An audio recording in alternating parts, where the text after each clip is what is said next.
Dari saya SMA saya udah mikir agak susah untuk misalnya di SMA 17 tahun agak susah untuk anak 17 tahun untuk prediksi mereka di umur 30 passionnya apa dan keinginan kerjaannya tuh apa. Jadi saya milih kuliah yang sangat bisa ke segala arah nantinya pas lulus karena business management kan itu Mau bisnis apa pelajaran aja lah gitu ya. iya mau misalnya tiba-tiba saya mau ke dunia otomotif, dunia perbankan, dunia construction, air travel apa itu semua bisa dengan base business management. Jadi saya pilih business management itu biar saya bisa dapat general knowledge, terus nanti tinggal saya cari tahu apa sih yang saya mau kerjain nantinya. Pas SMA itu saya start small, business modelnya itu bikin kue banana bread untuk Banana bread ya. Aduh, disuplai ngebayangin ke aja udah kafe.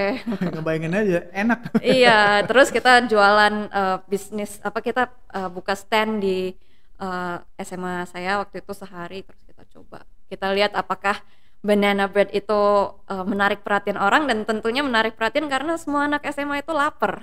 Oh, Iya. artinya pengen coba gitu Iya, ya. jadi emang offeringnya kalau untuk saya mikir offeringnya kalau untuk anak SMA apa ya, makanan. Karena kalau itu bel untuk makan siang Semua orang pada semua beli orang ya gitu. lapar di SMA.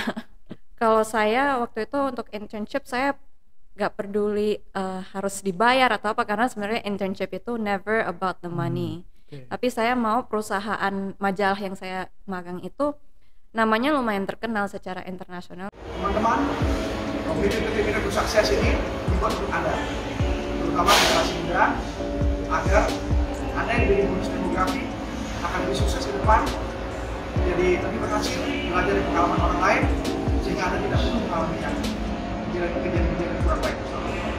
Ya. Oleh karena itu, silakan simak channel ini, Anda ambil manfaat yang baik untuk Anda, sukses untuk kita semua. Semoga Indonesia ke depan lebih baik karena generasi mudanya tambah sukses. Jumpa lagi teman-teman Community 30 Minutes to Success. Hari ini kita kedatangan tamu kita yang istimewa juga ya. Semua tamu-tamu Community 30 Minutes to Success itu istimewa gitu ya. Hari ini kita kedatangan Nadia Sigit. Bener ya Nadia ya? Betul, Pak. Nggak salah sebut ya? Betul. Okay. Nadia ini selama kuliah itu ada prestasi, lalu juga begitu lulus langsung dapat, atau sebelum lulus malah sudah dapat, Setelah lulus ya, begitu lulus dapat kerjaan langsung gitu ya. Nah, tetapi ada beberapa prestasi yang menarik yang Nadia hasilkan gitu. Boleh cerita Nadia, selama kuliah itu apa saja sih prestasi yang sudah dihasilkan oleh Nadia? Oke Pak, jadi saya mulai kuliah di BINUS itu tahun 2016 dalam jurusan Business Management di kampus Bekasi. Sama kuliah yang prestasi atau sesuatu yang berkesan mungkin itu saya benar-benar berusaha make use of semua fasilitas yang diberikan BINUS yang sebenarnya sangat membantu mahasiswanya. Jadi misalnya dari semester 2 udah bisa mulai magang, terus dari juga, semester 2 udah mulai magang? Iya, karena ini magang yang di luar 3+1 itu Pak. Karena jadi 3+1 itu apa tadi? 3+1 itu adalah program bisa magang, bisa entrepreneurship, bisa. Jadi setelah kuliah 3 tahun, nah dia bisa milih untuk magang atau mengembangkan entrepreneurship gitu ya, atau yang lainnya begitu. Oke. Nah, maksudnya supaya rekan-rekan yang menonton Community 30 Minutes to Success itu mendapatkan gambaran yang utuh gitu. Karena mungkin buat Nadia itu hal yang biasa, tapi buat teman-teman ini kan apa itu? Gitu loh ya. Iya. Silakan dilanjutkan. Jadi saya magang pas 3+1, tapi sebelum itu di semester 2 saya juga udah mulai apply magang, dan saya sebagai mahasiswa waktu itu merasa sangat terbantu karena pas saya bikin CV terus yang tertera itu BINUS University itu sangat memudahkan untuk mendapat placement selama summer holiday, jadi bisa magang yang pendek-pendek aja. Oke, tapi itu dikategorikan sebagai ada activities mungkin ya gitu ya. Oke, jadi artinya tapi semester 2 ya tadi ya. Semester 2 ya. Jadi berarti diseleksinya apa itu ya Nadia? Jadi itu internship untuk nulis di majalah lifestyle karena saya dari dulu emang tertarik di dunia itu, terus saya mau coba untuk 1 bulan mau jadi intern magang di kantor mereka seperti apa, dan ternyata pas masukin CV-nya ke kantor itu tidak ada lowongan, tidak ada cold calling aja sebenarnya, tapi karena mungkin udah ada portfolio sama terbantu nama universitasnya yang lumayan dikenal orang di kawasan Jakarta dan di luarnya, itu memudahkan saya untuk dapat experience dari tahun pertama. Oke, itu kan dari sisi luarnya ya.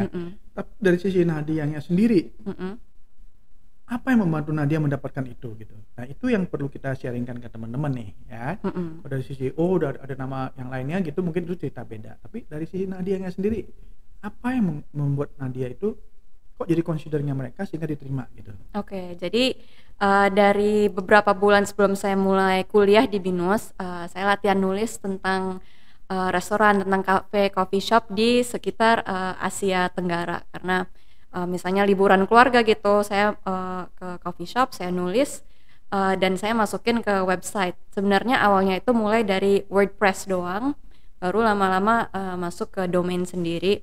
Jadi by the time saya apply untuk internship di akhir semester 2, itu saya udah ada 1 tahun portfolio yang keisi. Oke, jadi artinya Nadia memulai itu bahkan sebelum kuliah gitu ya? Iya, betul.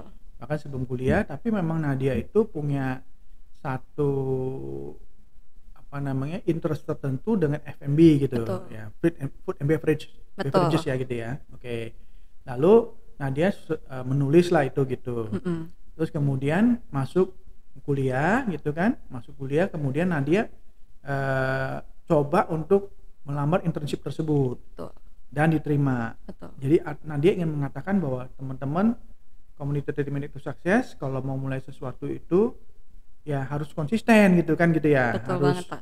harus mau capek dulu gitu kan gitu. Betul. Ya. Tadi WordPress-nya itu berupa suatu blog atau gimana? Nadia bikin blog sendiri Iya, atau itu seperti blog sekarang namanya nadiasigit.com, itu masih ada. Masih ada. Ya. Oke. Jadi pas saya awal kuliah itu benar-benar menjadi setiap minggu saya ada target harus ngeluarin 1 tulisan. 1 tulisan sama 2 tahun tuh konsisten. Oke, Dan jadi konsistensi itu penting ya. betul. Gitu. Dan Oke. menurut saya itu emang sebenarnya lebih susah untuk ngerjain sesuatu yang kecil secara konsisten daripada satu hal yang gede tapi cuma sekali. Jadi mungkin untuk orang yang melihat CV itu menjadi nilai plus juga kalau lihat ada sebuah pattern di situ. Oke. Sekarang Nadia juga sudah bekerja di F&B gitu. Betul ya. Oke, jadi artinya memang sesuai dengan passionnya gitu ya. Betul, Tapi ya. kuliahnya kenapa milihnya business management bukannya F&B gitu misalnya? Oke, jadi dari saya SMA saya udah mikir agak susah untuk misalnya di SMA 17 tahun agak susah untuk anak 17 tahun untuk prediksi mereka di umur 30 passionnya apa dan keinginan kerjaannya tuh apa. Jadi saya milih kuliah yang sangat bisa ke segala arah nantinya pas lulus, karena business management kan itu pelajaran apa aja lah gitu ya. Mau misalnya tiba-tiba saya mau ke dunia otomotif, dunia perbankan, dunia construction, air travel, apa itu semua bisa dengan base business management. Jadi saya pilih business management itu biar saya bisa dapat general knowledge, terus nanti tinggal saya cari tahu apa sih yang saya mau kerjain nantinya. Oke, jadi artinya sebenarnya Nadia itu dari awal sudah punya cita-cita, sudah tahu gitu mau kemana gitu ya. Agak jarang nih anak-anak SMA itu sudah punya pemikiran jauh ke depan gitu ya. Itu kira-kira dipengaruhi oleh siapa itu, Nadia? Ada pengaruh tertentu atau memang Nadia sering baca atau apa begitu? Gitu? Pastinya dari orang tua, mereka kan banyak guidance, sampai sekarang juga masih banyak guidance dalam kehidupan saya sehari-hari. Tapi saya juga mikir saya sebagai anak SMA waktu itu kalau milih jurusan saya agak tidak berani kalau jurusannya hyper specific kepada satu field aja. Saya maunya saya punya opportunity untuk masuk ke dunia F&B atau dunia lainnya. Jadi saya mau opportunities sudah itu kelihatan mau terbuka, F&B nih gitu ya. Okay. Dulu pas saya SMA saya juga mikir kayaknya F&B deh, tapi lihat nanti deh, karena misalnya kita dengar lagu 1 tahun yang lalu itu lagu Musplate kita, terus 1 tahun kemudian kita udah nggak pernah mainkan lagu itu lagi, apalagi untuk karir kan, kita nggak mau take that risk untuk ya salah jurusan atau apa. Jadi saya mau yang jelas nantinya saya bisa ke sini atau ke situ, it's up to me nantinya. So what you are saying is kalau mau lihat ke depan itu kita boleh opportunity, tapi kita juga harus ada alternatif gitu. Betul, ya. Gitu ya, kira-kira gitu ya. Betul, yang disampaikan ya gitu. Mm-mm. Setelah tahu kemudian memilih itu, lalu kuliah kan gitu. Lalu kuliah. Terus kemudian bisa dapat banyak prestasi, ya mungkin 3 diantaranya lah ya, karena kalau kita taruh di sini nanti mungkin agak banyak ya, tapi 3 diantaranya ini bisa cerita nih, dapat prestasi-prestasi ini bagaimana ceritanya Nadia? Kalau itu salah satunya ada yang NUS Entrepreneurship Summer Program. Itu mungkin karena pas di kelas saya ada ketertarikan terhadap entrepreneurship, dan nantinya saya salah satu semester 3+1 saya emang ambil entrepreneurship setelah NUS itu. Jadi proses seleksinya mungkin lebih mudah karena emang udah kelihatan interestnya di situ. Dan juga kan bisa lolos itu juga karena IP-nya juga mumpuni lah kan gitu ya. Jadi hasilnya cukup, juga Pak. ya artinya itu setahu saya itu harus di atas 375 gitu ya, 3,8 gitu ya. Jadi artinya itu mumpuni lah gitu ya kan gitu. Nah kemudian yang apalagi prestasi yang lain? Di situ ada Beehive. Beehive itu apa itu Beehive? Bisa coba cerita. Beehive itu seperti startup community gitu. Waktu itu kita ada lomba di Manila di Philippines tuh tahun 2019. Jadi terakhir kali saya keluar negeri itu juga untuk sebelum pandemi sebelum ya. pandemi iya. Kita nggak pernah tahu kan itu yang terakhir kali ternyata untuk keluar negeri selama itu. Pandeminya cepat berlalu. Iya. Kan, dan mudah-mudahan adik-adik juga bisa dapat opportunity nah seperti itu sebabnya kenapa saya bertanya gimana caranya nih supaya bisa lolos dari NUS dan juga dari di Manila ini ya. Jadi Beehive ini, untuk Beehive itu saya pas sebelum mulai 1 semester untuk entrepreneurship. Jadi saya juga udah memberitahu ke kampus bahwa ini niat saya mau bikin bisnis ini selama semester ini, dan pas opportunity ini keluar saya di offer apakah mau coba untuk opportunity ini. Bisnisnya sendiri yang saya kembangkan di semester itu bisnis nulis copywriting. Karena jadi balik lagi copywriting dan F&B. Yes, ada trennya ada benang merahnya tuh copywriting sama F&B. Jadi itu di akhir semester 2019. Kalau di awal 2019 saya magang di F&B di tempat yang saya kerja sekarang. Dan pas magang itu saya sering ditugaskan untuk bikin kopi. Iya, betul. Jadi saya dapat F&B-nya. Bukan kopi buat minum kan? Iya. Dulu saya juga barista, Pak. Dulu barista juga. Iya, jadi semua yang kayak gitu-gitu saya udah sempet cobain lah. Tapi maksudnya tadi kopi itu nulis itu? Kopi as in copywriting gitu copywriting, press release atau social media atau seperti itu.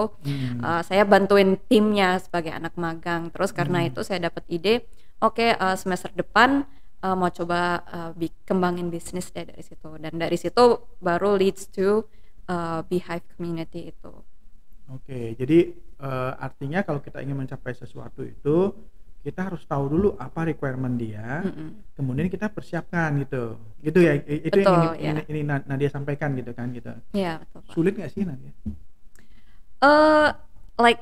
Seperti kalau mundur ceritanya, emang lebih membantu itu untuk ngerjain sesuatu yang kecil tapi consistently. Dan jadi itu karena orang lain akan dan sudah dikerjakan terus menerus.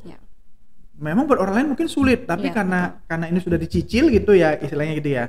Tapi itu bisa lah ya gitu ya. Betul, jadi artinya kalau kita sudah tahu passion kita di mana, why not you think big but start it small gitu kan, and consistently doing it kan gitu ya. Jadi artinya kalau kita sudah konsisten kita lakukan itu, ya kita sudah tahu kita mau kemana, ya tentunya keberhasilan itu tinggal tunggu waktu gitu kan gitu ya. Artinya ada kesempatan lalu ambil kan gitu ya dah. Tapi saya lihat ada 3 nih, satu lagi apa nih Nadia? Satu lagi dari bingung kan kebanyakan kan? Dari BINUS, dari salah satu lomba yang untuk unit entrepreneurship pertama kalau nggak salah, Pak. Jadi itu sama tim untuk membuat social business model yang temanya social, misalnya membantu komunitas tertentu. Kalau nggak salah itu lombanya kita bikin apps tentang fashion, dibikin business plan gitu. Oh, bikin bisnis plan tentang fashion. Betul, Oke. Jadi, tapi saya dengar kan banyak nih sebenarnya ya, Nadia ini punya prestasi memang ya yang kalau kita bahas semua kan nggak cukup waktu gitu kan, makanya ditampilin 3 gitu ya. Tapi dari SMA saya dengar sudah punya prestasi juga ya, dari SMA ya. Kalau dari SMA mungkin yang paling berkesan itu ikut business plan competition. Jadi Tetap business competition iya juga betul. gitu. Jadi pas saya ikut modul itu di SMA itu ekskul, diajarin hal-hal yang pas saya masuk kuliah, oh muncul lagi chart yang itu yang ada apa tuh yang Business model canvas? iya itu dia. Itu Oke. diajarin pas SMA. Mhm. Dan pas SMA itu saya start small, business modelnya itu bikin kue banana bread untuk Banana bread ya. Aduh, disuplai ngebayangin ke aja udah- kafe. Ngebayangin aja enak. Iya, terus kita jualan bisnis kita buka stand di SMA saya waktu itu sehari, terus kita coba. Kita lihat apakah banana bread itu menarik perhatian orang, dan tentunya menarik perhatian karena semua anak SMA itu lapar. Oh, Iya. artinya pengen coba gitu Iya, ya. jadi emang offeringnya kalau untuk saya mikir offeringnya kalau untuk anak SMA apa ya, makanan. Karena kalau itu bel untuk makan siang semua orang Semua orang pada semua beli orang ya gitu. lapar di Oke. SMA. Lalu dari sana terus masuklah ke bisnis manajemen kan gitu ya. Betul. Terus kemudian ya mainnya itu di 2 lah, writing dan juga F&B, writing dan F&B Iya. kan gitu ya. Betul. Oke, nah sekarang waktu Nadia itu internship, itu kan melalui seleksi, benar kan ya? Jadi semester kalau yang semester 2 itu kan cuma sebulan, ya, dan itu kan dianggapnya sebagai ada activities lah di dunia kan begitu. Lalu yang internship yang 1 tahun itu, yang 2 semester itu kan udah mulai dihitung SKS-nya tuh, kan gitu ya. Nah, waktu Nadia masuk dapat perusahaan itu, yang sekarang Nadia bekerja itu ya, itu persaingannya banyak gak sih?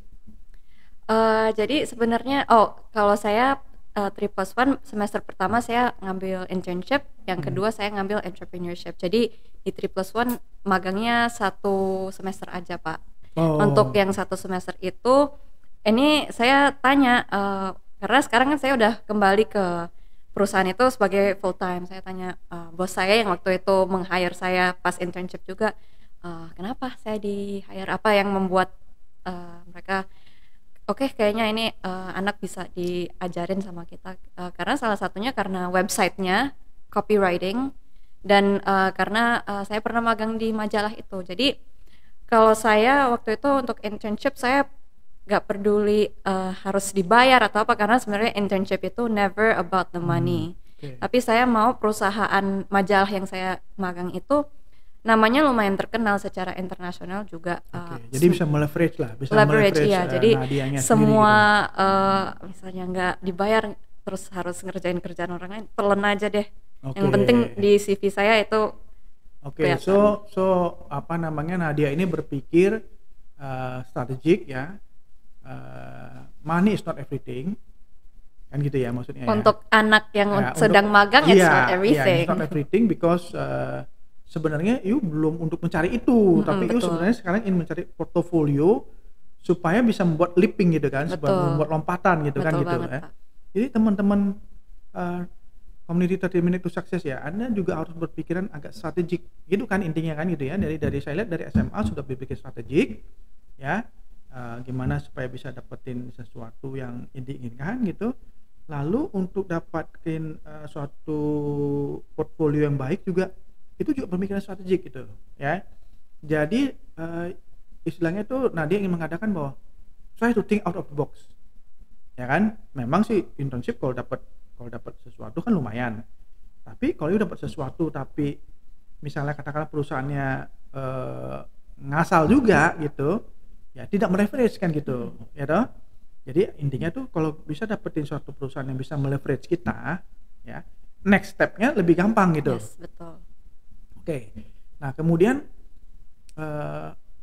jawaban bosnya tadi karena melihat portfolio tulisan-tulisannya gitu. Lihat portfolio website saya sendiri sama lihat past experience saya sebagai anak magang di majalah yang terkenal itu.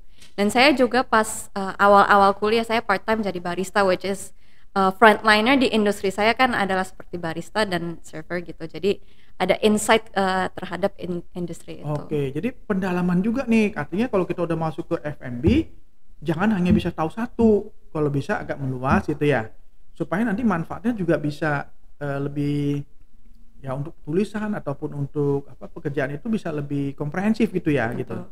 gitu ya. Jadi kemudian tadi tahapannya adalah kan mencari pekerjaan, kan itu kan diseleksi kan dilihat dari ke belakangnya gitu ya toh. Nah kemudian setelah masuk situ ya, setelah masuk nih menurut Nadia ini apakah previous learning ya di kampus itu connect nggak ke situ gitu, membantu nggak mendorong nggak ke situ gitu, or you have anything else you have carried out gitu to make it better for your portfolio gitu, apa tuh, ada nggak? Jadi kalau untuk pelajaran yang saya bawa ke pekerjaan saya di saat magang dan saat sekarang, kalau di business management kan kita dapat sedikit akuntansi, dapat sedikit marketing, dapat sedikit human resources. Nah pas kita mulai apply itu di job itu cuma connecting the dots aja. Jadi misalnya untuk akuntansi mungkin saya tidak megang pembukuan atau apa, tapi kalau saya bikin event atau saya bikin acara pasti itu something yang menjadi perhitungan. Same as karena saya di tim marketing itu saya jadi karena tahu basic principles-nya, nanti tinggal connect dengan market saya sekarang seperti apa. Jadi itu key learning yang saya ambil dari kampus seperti itu kurang lebih. Oke, jadi artinya since you have the background, kan ya, you have the foundation and also background and plus-plusnya lah gitu, bukan hanya foundation, artinya yang dasar sekali gitu. Nah dia juga harus berpikiran bagaimana kreatif ya, to link them all together gitu kan ya. To produce something that is what so called maybe useful ya, supaya bisa memenuhi apa yang diperlukan gitu. Betul Pak. Oke, jadi si owner dari perusahaan tempat Nadia bekerja itu, selain hal seperti itu ada lagi nggak menurut Nadia yang sempat nanya nggak what else gitu loh, atau mungkin perkiraan Nadia gitu loh, apalagi ya yang kira-kira bisa menjadi pertimbangannya gitu. Jadi yang saya perhatiin kalau sekarang kan saya udah on board, kalau kita sedang meng-onboarding orang-orang lain untuk di tim saya, itu sebenarnya banyak syarat-syarat yang tidak tertulis. Mungkin kan mereka minta experience harus sekian, pernah kerja di industri F&B atau apa, tapi juga banyak syarat-syarat yang tidak tertulis yang bahkan mereka nggak masuk di CV. Contohnya saat menulis cover letter, apakah bahasa Inggrisnya itu bagus, apakah bahasanya itu gitu ya. Bahasa yang menjual, karena itu an unwritten rule of our job itu adalah kita harus menguasai itu. Jadi that means kalau kita dari sekarang mencari tahu tentang job opening dan kita lihat requirements-nya adalah A, B, C, D, sebenarnya ada banyak lagi ke bawah yang nggak tertera, tapi sebenarnya hiring manajernya sedang mencari itu, in something as simple as a good well written cover letter, seperti itu Pak. Oke, jadi artinya dia tuh dari awal ingin mengatakan bahwa kalau mau berhasil di berbagai hal jangan ngasal gitu, tapi you take in consideration things that will be connected and related to the something that you want to achieve gitu ya. Oke, jadi artinya waktu kuliah dulu kan saya lihat juga kan prestasi Nadia itu secara secara akademik juga kan bagus ya. Gimana cara belajar ini supaya teman-teman di community 30 Minutes to Success itu bisa dapat sesuatu lah gitu ya. Jadi artinya dari awal dari SMA itu sudah membaca opportunity dan menyiapkannya step by step dan sebagainya gitu ya. Terus ada hal-hal apa lagi sih yang bisa tolong di-sharekan ke teman-teman ini? Kalau secara academically untuk misalnya IPK yang bagus gitu ya Pak. Saya ingat dulu pas saya SMA kita ada yang sebutannya remedial kan. Kita kalau fail satu tes kita tinggal ngambil tes itu. Terus pas masuk BINUS terus ada orientation program dikatakan ya if you fail ya you do the whole semester over again. Saya mikir ya udah failing is not an option. Saya cuma bisa ngerjain satu sekali aja dan saya nggak mau ngerjain 2 kali lagi karena satu semester is 6 months. 6 months when you're an adult is a lot of time. Jadi saya mikir oke, a lot of money too. Jadi saya mikir apa ya strateginya ya cuma perhatiin di kelas. Apalagi if you're someone who has a part-time job atau you're not someone yang suka belajar di rumah, ya solusinya cuma perhatiin di kelas, absorb, terus nanti keluar kelas main apa do another job, it's okay. Dan jadi perhatian waktu kuliahnya itu penting lah gitu ya. Iya. Gitu. Dan apa tadi? Sorry. Dan juga tadi juga teman saya Dinda dia nyebut semester 1 sampai semester 3 itu fokuskan benar-benar untuk IPK.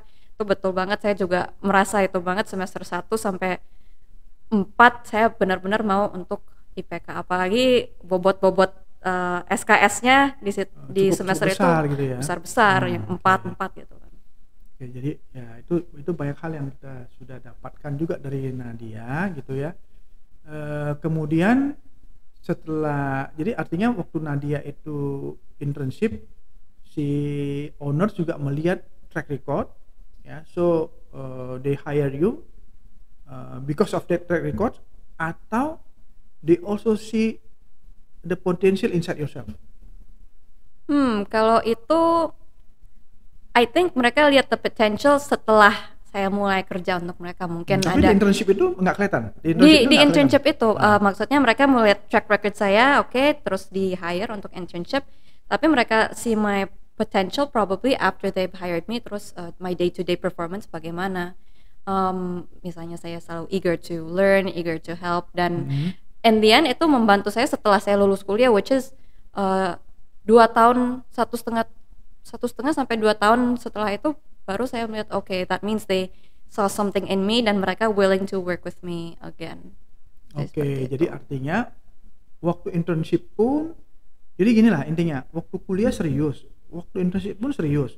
Tapi tadi Nadia mengatakan kita serius waktu bekerja, kita serius waktu kuliah, and then enjoy your time kan gitu, kira-kira gitu.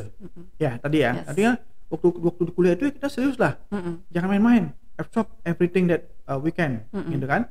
Setelah itu, you can do whatever, artinya ya you can enjoy your life lah kan gitu kan. Maksudnya kan bukan hidup yang sembarangan kan, bukan gitu, tapi you can enjoy your life gitu. Dan itu dilakukan juga oleh Nadia sampai sekarang gitu. Oh iya, betul. Jadi artinya tetap kuliahnya dengan sangat serius gitu ya. Kuliah sangat serius waktu kuliah, kerja sangat serius waktu kerja, tapi jangan lupa juga enjoy your time. Betul, gitu. ya.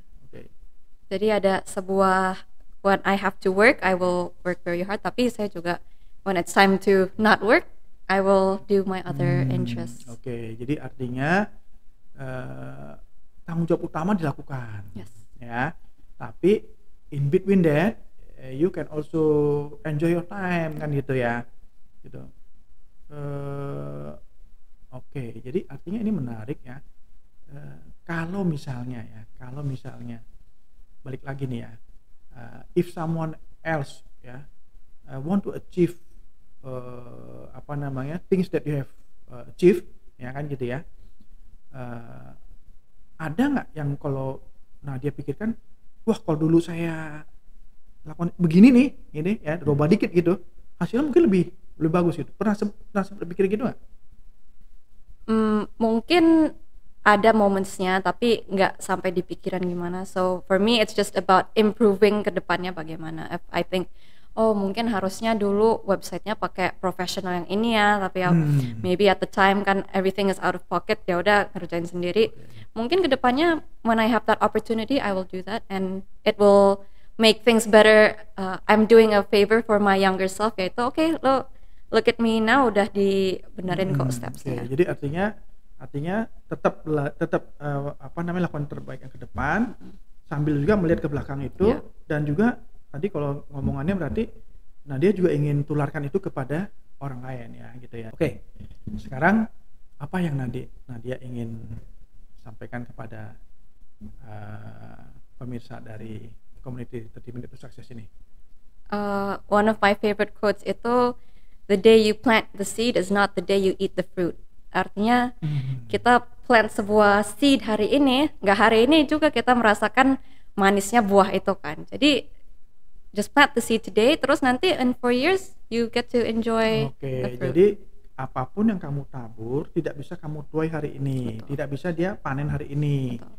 Jadi kamu harus ingat, kalau kamu ingin dapatkan sesuatu yang baik, kamu harus menanamnya, memeliharanya dengan baik gitu kan, maksudnya gitu ya. Dan juga harus mempelajari apa saja gitu kan ya, supaya membuat dia menjadi hasil yang luar biasa yang kita inginkan. Wah, thank you so much ya, thank you Pak Idris. Nadia Sigit ya. Kita tentunya teman-teman Community 30 Minutes to Success, kita tentunya juga berdoa juga untuk Nadia ya, dan kita semua semoga selalu sehat ya, tambah Amin. Sukses gitu ya. Baik di bidang pekerjaan, di keluarga ya, dan bidang-bidang lainnya yang digeluti gitu ya.